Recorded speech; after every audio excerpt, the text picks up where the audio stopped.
പക്ഷേ 2026 തെരഞ്ഞെടുപ്പ് അടുക്കുന്നതോടെ നമ്മുടെ CPM നേതാക്കളിൽ പലർക്കും സമനില തെറ്റിയോ എന്ന സംശയം. ഏറ്റവും ഒടുവിലായി സജി ചെറിയാൻ മന്ത്രി അദ്ദേഹം പറഞ്ഞത് ഹിന്ദുക്കൾ തിങ്ങിപ്പാർക്കുന്നിടത്ത് ഹിന്ദു സ്ഥാനാർത്ഥികൾ ജയിക്കുന്നു, ഇസ്ലാം മതവിശ്വാസികൾ തിങ്ങിപ്പാർക്കുന്നിടത്ത് അവർ ജയിക്കുന്നു. എന്താണിത്? എനിക്കിതൊക്കെ കേൾക്കുമ്പോൾ സാറ് പറഞ്ഞ ഒരു പ്രയോഗം ഉണ്ടല്ലോ, സമതയെ തെറ്റിപ്പോയിരിക്കുന്നു. അത് നമ്മുടെയൊക്കെ ഒരു ജനറേഷന്റെ പ്രയോഗമാണ്. നമ്മുടെ മക്കളുടെ തലമുറ ഉണ്ടല്ലോ, ജെൻസി ജനറേഷൻ, അവരിതിന് കുറെ കൂടി കൃത്യമായൊരു പേര് പറയും, കിളി പോയി കിടക്കുകയാണെന്ന്. എനിക്ക് ഈ CPM നേതാക്കന്മാർ കഴിഞ്ഞ കുറച്ചു കാലമായി പറഞ്ഞുകൊണ്ടിരിക്കുന്ന ഓരോ സ്റ്റേറ്റ്മെന്റും കാണുമ്പോൾ ഇവർക്ക് കിളി പോയിട്ട് കുറെ കാലമായും തോന്നും. ഇപ്പൊ AK ബാലൻ കേരളത്തിന്റെ സീനിയറായ ഒരു നേതാവാണ്.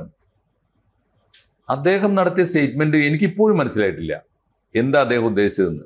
UDF അധികാരത്തിൽ വന്നാൽ ആ മുന്നണിയിൽ മുസ്ലിം ലീഗ് ഉണ്ടാകും, മുസ്ലിം ലീഗിന്റെ സ്വാധീനം കൂടുതലുണ്ടാകും എന്ന് പറഞ്ഞാൽ മനസ്സിലാക്കാം.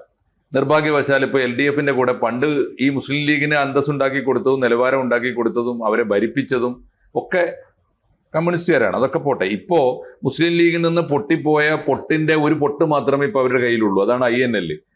അതിന്റെ ഒരു കുറവും കെറിവും ഒക്കെ അവർക്ക് പറയാം, പറഞ്ഞോട്ടെ. പക്ഷേ UDF അധികാരത്തിൽ വന്നാൽ ആഭ്യന്തര വകുപ്പ് കൈയാളുന്നത് ജമാഅത്തെ ഇസ്ലാമി ആയിരിക്കും എന്ന് പറഞ്ഞാൽ എങ്ങനെ എനിക്ക് മനസ്സിലായിട്ടില്ല. ഇത് ഏത് ജമാഅത്തെ ഇസ്ലാമിയാണാവോ? നമ്മൾ ആരും കാണാത്തൊരു ജമാഅത്തെ ഇസ്ലാമി ഉണ്ടോ കേരളത്തിൽ? അപ്പൊ അത്തരത്തിലുള്ള സ്റ്റേറ്റ്മെന്റാ. സജി ചെറിയാൻ കേരളത്തിന്റെ സാംസ്കാരിക മന്ത്രിയാണ്. എന്തൊരു കഷ്ടം പിടിച്ച വർത്താനം അദ്ദേഹം പറയുന്നത് ആലോചിച്ച് നോക്കൂ. ഏത് നാടിനെ കുറിച്ചാണ് ഈ പറയുന്നത്? കേരളത്തിന്റെ സാംസ്കാരിക മന്ത്രി പറയുന്നത് കേരളത്തിന്റെ സംസ്കാരത്തെ കുറിച്ചാണോ? അങ്ങനെയാണെങ്കിൽ ഈ ഹിന്ദു ഭൂരിപക്ഷമുള്ള പ്രദേശങ്ങളിലൊക്കെ ഹിന്ദുക്കൾ മാത്രമേ ജയിക്കൂ എന്നാണെങ്കിൽ എവിടെയാണ് സജി സാറെ കേരളം? പിന്നെ കേരളത്തിൽ അങ്ങനെ ഒരു സംഭവം ഉണ്ടായിട്ടുണ്ടോ? BJP എന്ന് മാത്രമല്ല അദ്ദേഹം പറഞ്ഞത്, ഹിന്ദു ഭൂരിപക്ഷമുള്ള സ്ഥലത്തൊക്കെ BJP ജയിക്കുന്നു. അങ്ങനെയാണെങ്കിൽ BJP എന്ന പാർട്ടി തന്നെ അതിനു മുമ്പ് ഇപ്പോൾ 1915 തൊട്ട് ഹിന്ദു മഹാസഭയുണ്ട്, 25 തൊട്ട് RSS ഉണ്ട്, ഇല്ലേ? പോട്ടെ, 1980 തൊട്ട് എനിക്ക് തോന്നുന്നു 75 കാലം തൊട്ട് ജനസംഘം സജീവമായിട്ട് രാഷ്ട്രീയത്തിലുണ്ട്. ജനസംഘവും കമ്മ്യൂണിസ്റ്റ് CPM-ഉം ഒരുമിച്ച് വർക്ക് ചെയ്തിട്ടുണ്ട്, തെരഞ്ഞെടുപ്പിന് നേരിട്ടിട്ടുണ്ട് കേരളത്തിൽ ഉണ്ടല്ലോ. എന്നിട്ട് ആര് ജയിച്ചു? പോട്ടെ, 80 തൊട്ട് BJP എന്ന് പറയുന്ന രാഷ്ട്രീയ പാർട്ടി ഉണ്ടല്ലോ, കേരളത്തിൽ എവിടെയാ ജയിച്ചത്? ഒരിക്കൽ മാത്രം ഒരു കഷായത്തിന് കൂട്ടാൻ രാജേട്ടൻ രാജഗോപാൽ നേമത്ത് ജയിച്ചു എന്നുള്ളത് ഒഴിച്ചാൽ, അത് കഴിഞ്ഞ് ലോക്സഭയിലേക്ക് ആകെ ജയിച്ചത് സുരേഷ് ഗോപിയാണ്. ഒരു സിനിമാ നടന്റെ ഗ്ലാമറും ഒക്കെ ആയിട്ട് വന്നിട്ട് ജയിച്ചപ്പോ 2009 അല്ലെ? ഹിന്ദുക്കൾ ഉള്ളിടത്തൊക്കെ BJP ജയിക്കുകയാണെങ്കിൽ കേരളം എന്ന് ഭരിക്കണം BJP? ആലോചിച്ച് നോക്കൂ. ഇവിടെ നോക്കിയിട്ടാണ് ഇദ്ദേഹം ഈ രാഷ്ട്രീയം പറയുന്നത്. ഇപ്പൊ എനിക്ക് ആദ്യം കേട്ടപ്പോൾ തോന്നി, അല്ല, ഇദ്ദേഹം ഒരു അഖിലേന്ത്യാ രാഷ്ട്രീയം പറഞ്ഞതായിരിക്കും. നമുക്കൊരു മനസമാധാനം വേണമല്ലോ. നമ്മുടെ നാട് ഭരിക്കുന്ന ഒരു സാംസ്കാരിക മന്ത്രിയുടെ വാക്കുകൾ കേൾക്കുമ്പോൾ നമുക്ക് ദഹിപ്പിക്കാനുള്ള പണി നമ്മൾ നോക്കിയത്. അപ്പോൾ അഖിലേന്ത്യാ തലത്തിലാവും. അങ്ങനെ ആവുമ്പോൾ ഹിന്ദു ഭൂരിപക്ഷമുള്ള ചില വ്യാപകമായിട്ട് BJP ജയിക്കുന്നുണ്ട്. അങ്ങനെയാണെങ്കിൽ അടുത്ത സ്റ്റേറ്റ്മെന്റ് എന്താ? മുസ്ലിം ഭൂരിപക്ഷം ഉള്ളിടത്തൊക്കെ ലീഗ് ജയിക്കുന്നു. മുസ്ലിം ഭൂരിപക്ഷം ഇന്ത്യയിൽ ഏറ്റവും കൂടുതലുള്ളത് ഇവിടെ അല്ലല്ലോ, UP-യിലും ബംഗാളിലും ഒക്കെ അല്ലേ? അവിടെ അവിടെ ജയിക്കാൻ ലീഗ് ഉണ്ടോ? മുസ്ലിം ലീഗ് ഉണ്ടായിട്ട് വേണ്ടേ? ഇദ്ദേഹം എന്താ ഈ പറഞ്ഞുകൊണ്ടിരിക്കുന്നത്? എനിക്ക് മനസ്സിലാവുന്നേ ഇല്ല. അല്ല, ഇത് പിന്നെ ഈ ഒരു അർത്ഥത്തിൽ ഇത് ചുരുക്കി കാണരുത് എന്നാണ് എൻ്റെ ഒരു വ്യക്തിപരമായ അഭിപ്രായം. പക്ഷേ ഈ മന്ത്രി ഇത് ആദ്യമല്ല. പച്ചക്കറിയിലേക്ക് തമിഴ്നാട്ടിൽ കൊണ്ടുവരുമെന്നൊക്കെ അദ്ദേഹം ഇടക്കാലത്ത് ഒരു സ്വകാര്യ ആശുപത്രിയുടെ പേരിൽ ഒക്കെ എന്തും പറഞ്ഞു കളഞ്ഞു, കുന്തം കുടച്ചൊക്കെ നമുക്കറിയാം. അപ്പോൾ പറഞ്ഞത് വിഴുങ്ങുക, ഇതല്ല ഞാൻ ഊഹിച്ചെന്തോ ആയിക്കോട്ടെ. അല്ല, അതിലെനിക്ക് തോന്നി തമാശ. മതേതരത്വം എന്ന് പറഞ്ഞാൽ കുന്തം കുടച്ചക്രം എന്നൊക്കെ പറഞ്ഞ ആളാണ്. ആലോചിച്ചു, അത് പറഞ്ഞ ആളാണ്. ഇപ്പൊ മതേതരത്വം ഇല്ല, ഭയങ്കര സങ്കടം മതേതരത്വത്തിന് വേണ്ടി. മതേതരവാദികൾക്ക് ഉള്ള സങ്കടം പറഞ്ഞതാണ്. എന്താ കാര്യം? ഹിന്ദു ഭൂരിപക്ഷം ഉള്ളിടത്തൊക്കെ BJP ജയിക്കുന്നു. അത്ര എവിടുത്തെ കാര്യമാണ് ഈ പറയുന്നത്? എനിക്ക് മനസ്സിലാവുന്നില്ല. ഇത് കുറച്ചുകൂടി വിശാലമായി കണ്ടത് പക്ഷേ ഇവരെ അഴിച്ചു വിട്ടിരിക്കുകയാണ്. CPM എന്നൊരു പ്രസ്ഥാനത്തിന്റെ പ്രസ്ഥാനത്തിനാണ് കിളി പോയത്. അത് സംഭവിച്ചുകൊണ്ടിരിക്കുന്നു. ഇപ്പൊ ഞാൻ നേമത്തെക്കുറി മത്സരിക്കാനില്ലെന്ന് ഇദ്ദേഹം AK ബാലൻ അവിടെ നിന്ന് വേറെന്ന് പറയുന്നു. മറ്റാൾ ഇങ്ങനെ പല വിധത്തിൽ ഇത് കല്ലിളകി തുടങ്ങിയതിന്റെ ഒരു ലക്ഷണം കൂടിയുണ്ട്. ആണി മാത്രമല്ല ഇളകി തുടങ്ങിയത്, കല്ലും കൂടി ഇളകി തുടങ്ങിയിട്ടുണ്ടെന്നാണ് തോന്നുന്നത്. അതിന്റെ ഏറ്റവും ഒരു അങ്ങനെയല്ലേ ഇത് കാണാൻ? അങ്ങനെ കാണാം. എനിക്ക് തോന്നുന്നു ഇത് വ്യവസ്ഥാപിതമായ ഒരു നയപരിപാടിയിലൂടെ മുന്നോട്ട് പോയിട്ട് ജയിച്ചു കളയാമെന്ന ആത്മവിശ്വാസം നഷ്ടപ്പെടുമ്പോൾ, പ്രത്യേകിച്ചും ഈ കടുത്ത നമ്മൾ കാഡർ എന്നൊക്കെ പറയുന്ന ഒരു സോഷ്യൽ ഫാസിസ്റ്റ് സ്വഭാവമുള്ള രാഷ്ട്രീയ പാർട്ടികൾക്കൊക്കെ അവരെ ഭയപ്പെടേണ്ടത് എപ്പോഴാണെന്നറിയോ? അവർ അധികാരത്തിൽ ഇരിക്കുമ്പോഴല്ല, അധികാരം നഷ്ടപ്പെടുമെന്ന ഭീതിയിൽ അവരെന്തും കാട്ടിക്കൂട്ടും. ആ ഭീതിയിലാണ് ഇപ്പോൾ എന്ത് പറയണമെന്ന് അണികളോട് എന്ത് പറയണമെന്ന്. പിണറായി എന്നാൽ പ്രസ്ഥാനവും സംസ്ഥാനവും പിണറായി ആയൊരു കാലമാണല്ലോ കഴിഞ്ഞ കുറെ കാലമായിട്ട്. ഈ CPM എന്ന രാഷ്ട്രീയ പാർട്ടിയുടെ സംസ്ഥാന നേതൃത്വത്തിന് കേരളത്തിൽ എന്തെങ്കിലും റോൾ ഉള്ളതായിട്ട് നമുക്ക് തോന്നുന്നില്ല.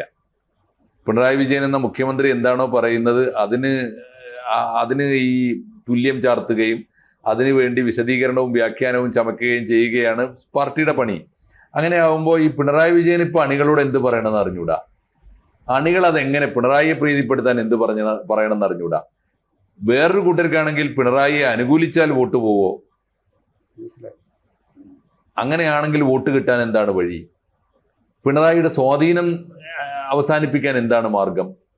CPM-നകത്ത് നടക്കുന്ന ഗവേഷണങ്ങൾ പല വഴിക്കുള്ളതാണ്. ഒരു 1 പോയിന്റ് അജണ്ട ഇപ്പോൾ ഉണ്ടോ എന്ന് സംശയമുണ്ട്. കാരണം 2026 തെരഞ്ഞെടുപ്പിൽ 3-ാം വട്ടവും അധികാരത്തിലെത്തുക. അതിന് സർവ്വ കളികളും കളിക്കുന്നതിൻ്റെ പലരും ഒരു ടെസ്റ്റ് ഡോസായിട്ട് അടിച്ചുകൊണ്ടിരിക്കുകയാണ്. ഇതെങ്ങനെ കൊള്ളും എന്നുള്ളതാണ് സംഭവത്തിൽ. ഇതെങ്ങനെ തിരിച്ച് അപ്പോൾ അതും കൂടി ഈ 2026 ആ ഒരു ഒരിക്കൽ കൂടി ഭരണമെന്ന ലക്ഷ്യത്തിന് വേണ്ടിയുള്ള പല പരീക്ഷണങ്ങളായിക്കൂടി. അല്ല, ഇവർക്ക് ലക്ഷ്യം വളരെ കൃത്യമാണ്, ലക്ഷ്യമുണ്ട്. പക്ഷെ ആ ലക്ഷ്യത്തിന് വേണ്ടി അവർ ചെയ്യേണ്ടത് എന്താണ്? 10 കൊല്ലം തുടർച്ചയായിട്ട് ഈ നാട് ഭരിച്ചിട്ട് നാടിന്റെ പൾസ് എന്താണെന്ന് അറിയണം. ജനങ്ങൾ എങ്ങനെ ചിന്തിക്കുന്നു എന്നറിയണം. ജനങ്ങളുടെ ചിന്ത മാറ്റിയെടുത്തിട്ട് അത് CPM-നും ഇടതുപക്ഷത്തിനും അനുകൂലമാക്കി തീർക്കാൻ ചെയ്യേണ്ടത് എന്താണെന്ന് പഠിക്കണം. EMS ഒക്കെ ആവർത്തിച്ച് പറഞ്ഞിട്ടുണ്ട്, പുസ്തകങ്ങളിൽ നിന്നല്ല കമ്മ്യൂണിസ്റ്റുകാർ രാഷ്ട്രീയം പഠിക്കേണ്ടത്, ജനങ്ങളിൽ നിന്നാണ്, മണ്ണിൽ നിന്നാണ്. അങ്ങനെ വല്ലതും പഠിക്കാൻ നേരമുണ്ടോ ഇവർക്ക്? പഠിച്ചിട്ടുണ്ടെങ്കിൽ ഇവരുടെ കണക്ക് തെറ്റുമോ? നിലമ്പൂർ തെരഞ്ഞെടുപ്പല്ലേ ഏറ്റവും ഒടുവിൽ നടന്ന ഉപതെരഞ്ഞെടുപ്പ്.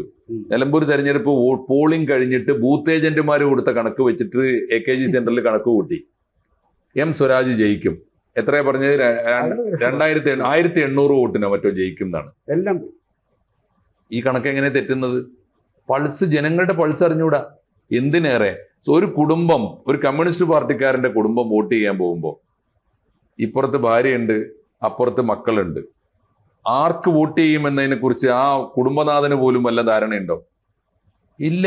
അവരുടെ ഒന്നും നിയന്ത്രണത്തിലല്ല ഇപ്പൊ ജനം. അതാണ് ഇതിൽ ഇവർ പഠിക്കാതെ പോകുന്നൊരു പാഠം. അതുകൊണ്ട് എന്ത് പറയണമെന്നൊരു ധാരണ ഇല്ലാത്തത്, എന്താണ് ജനങ്ങൾ ആഗ്രഹിക്കുന്നത് എന്ന് പഠിക്കാനുള്ള ടൂൾ ഇവർക്ക് നഷ്ടപ്പെട്ടിരിക്കുന്നു. അതാണ് കാര്യം. നമ്മുടെ ഈ 10 വർഷത്തിനുള്ളിൽ വിശേഷിച്ച് നമ്മുടെ 2ാം പിണറായി സർക്കാർ, ഇടതുപക്ഷ സർക്കാർ വരുന്ന സമയത്ത് അവകാശ പോരാട്ടങ്ങളുടെ ഒരു പരമ്പര നമ്മൾ കണ്ടതാണ്. അപ്പോൾ മാഷി പറഞ്ഞതുപോലെ വിവിധ മേഖലകളിലുള്ള ചെയ്യേണ്ടുന്ന കാര്യങ്ങളെല്ലാം ഇവർ മറക്കുകയും പക്ഷേ ആഡംബര ജീവിതത്തിലേക്കും മറ്റ് മോടി വെടിപ്പിക്കലിലൊക്കെ പോവുകയും ചെയ്യുന്നു. ഏറ്റവും ഒടുവിലായിട്ട് ഈ ശരിയായിരിക്കാം, പക്ഷേ ഈ DA പോലും അവകാശമല്ല എന്നുള്ള തരത്തിൽ ഇതൊക്കെ എത്രയോ പെൻഡിങ് ഉണ്ട്. ക്ഷേമ പെൻഷനുകൾ അത് സാറ് ശ്രദ്ധിച്ചിട്ടുണ്ടോ എന്നറിയില്ല. കേരളത്തില് ഈ പണിയെടുക്കുന്ന മനുഷ്യരുടെ, അടിസ്ഥാന വർഗത്തിന്റെ, തൊഴിലാളി സമൂഹത്തിന്റെ അവകാശങ്ങൾക്ക് വേണ്ടി സമരം ചെയ്ത് അവകാശങ്ങളൊക്കെ നേടിക്കൊടുത്ത പാരമ്പര്യം ഇടതുപക്ഷത്തിനുണ്ട്. ഇപ്പൊ എല്ലാ കാര്യത്തിലും എന്താണ് ഈ ഗ്രാഫ് താഴോട്ടാണ്. ഇപ്പൊ അവർ ചെയ്യുന്നത് എന്താ? എന്നൊക്കെയാണോ തൊഴിലാളിയുടെ അവകാശങ്ങൾ ഹനിക്കുന്നത് ഇപ്പൊ ഇടതുപക്ഷ അധികാരത്തിലിരിക്കുമ്പോഴല്ലേ? ഒന്നാലോചിച്ച് നോക്കൂ. ഇവരെന്താ പറയുക? സ്റ്റാറ്റ്യൂട്ടറി പെൻഷൻ പുനഃസ്ഥാപിക്കും എന്ന് പറഞ്ഞല്ലേ അധികാരത്തിൽ വന്ന്. എത്ര കാലമായി നാട് ഭരിക്കുന്നു? 2, ഇപ്പോ ഏറ്റവും ലേറ്റസ്റ്റ് എപ്പോഴാണ് ജന്മി പണ്ട് പാട്ടത്തിൽ നിന്ന് പിരിച്ചെടുത്തിരുന്നത് പോലെ നിർബന്ധ പിരിവ് ഇല്ലേ? ഓർമ്മയില്ലേ? പ്രളയം വന്നപ്പോ നിർബന്ധ പിരിവ് എന്ന് പറഞ്ഞ് തുടങ്ങിയത് എപ്പോഴാ? സാലറി ചലഞ്ച് തുടങ്ങിയത് എപ്പോഴാ? കോടതി ഇടപെട്ടില്ലായിരുന്നെങ്കിൽ ഇപ്പോഴും അതൊക്കെ തിരിച്ചു കിട്ടുമോ?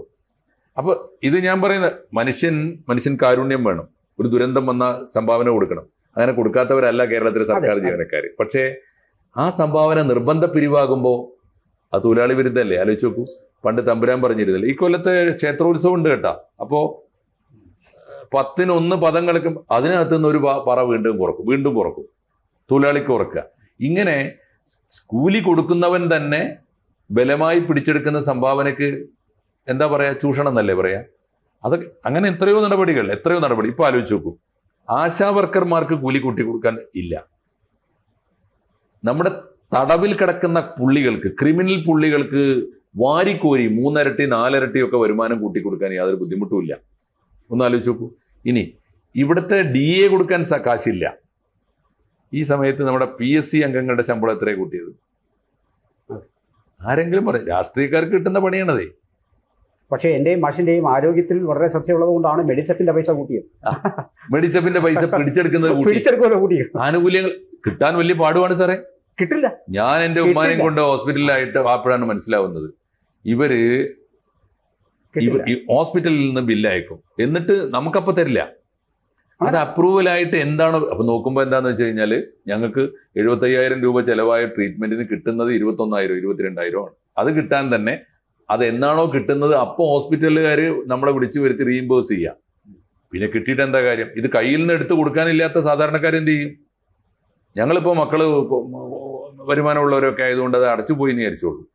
അപ്പോൾ ഈ മെഡിസെപ്പൊക്കെ കഷ്ടമാണ്. പെരിന്തൽമണ്ണ MES മെഡിക്കൽ കോളേജിന്റെ മുമ്പിൽ വലിയ ബോർഡ് വെച്ചിട്ടുണ്ട്, മെഡിസെപ്പുമായി ഇങ്ങോട്ട് വരരുത്. കാരണം ഞങ്ങൾക്ക് അന്ന് ഞാൻ കണ്ട ബോർഡ് 15 കോടി ഞങ്ങൾക്ക് സർക്കാർ തരാനുണ്ട്. ഇത് കൃത്യമായി പിരിച്ചെടുക്കേണ്ടതുണ്ടല്ലോ സാറേ. ഇപ്പോൾ 500 ആയിരുന്നു ഇതുവരെ പിരിച്ചത്, ഇനി അത് ഇപ്പോൾ അത് വീണ്ടും കൂട്ടി. ഓരോ ജീവനക്കാരൻ്റെയും ഓരോ പെൻഷൻകാരൻ്റെയും അക്കൗണ്ടിൽ നിന്ന് എല്ലാ മാസവും പൈസ പിരിക്കുന്നുണ്ട്.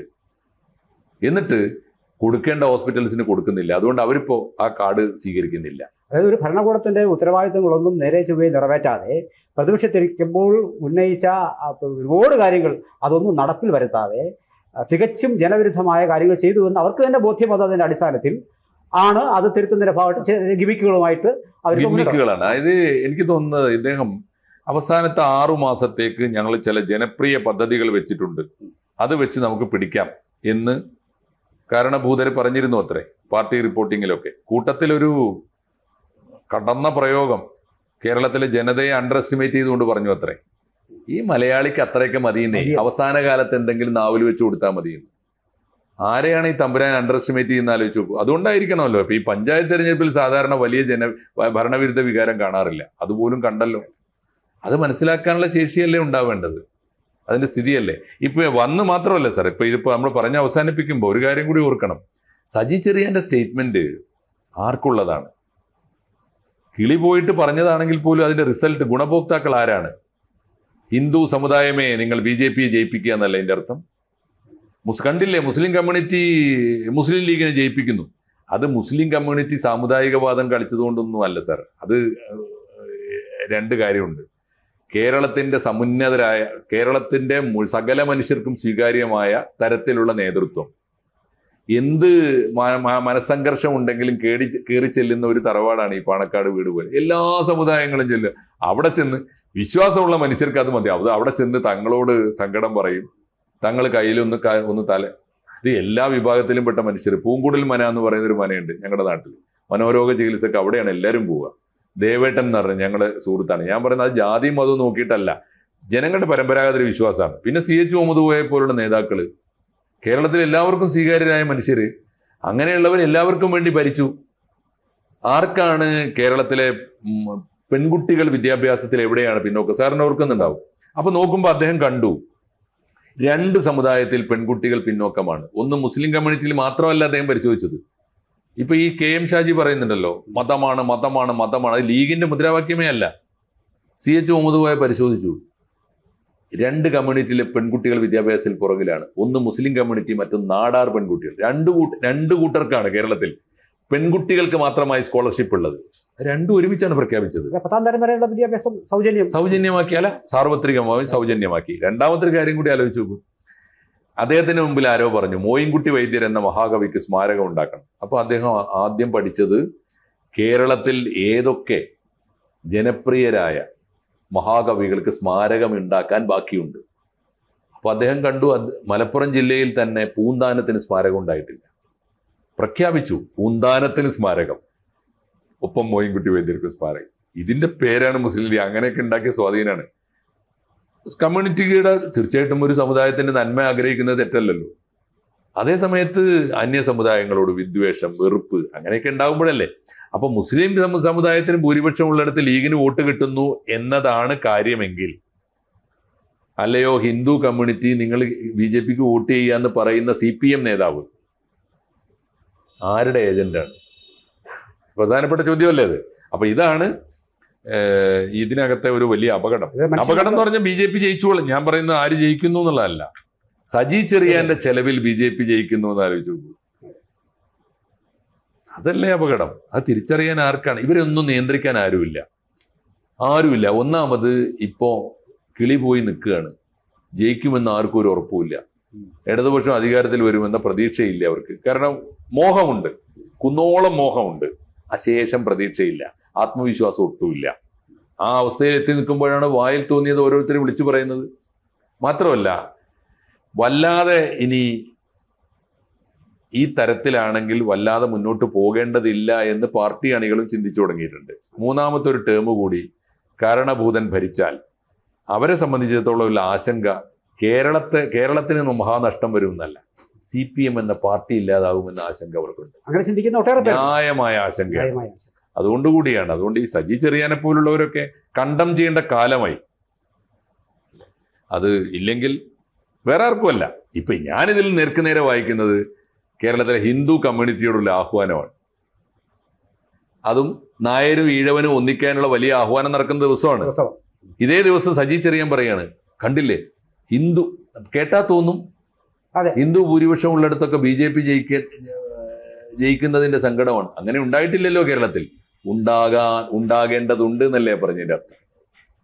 ഇത് മൂന്നല്ല സർ. വെള്ളാപ്പള്ളിയുടെ സ്റ്റേറ്റ്മെന്റും സുകുമാരൻ നായരുടെ സ്റ്റേറ്റ്മെന്റും സജി ചെറിയാന്റെ സ്റ്റേറ്റ്മെന്റും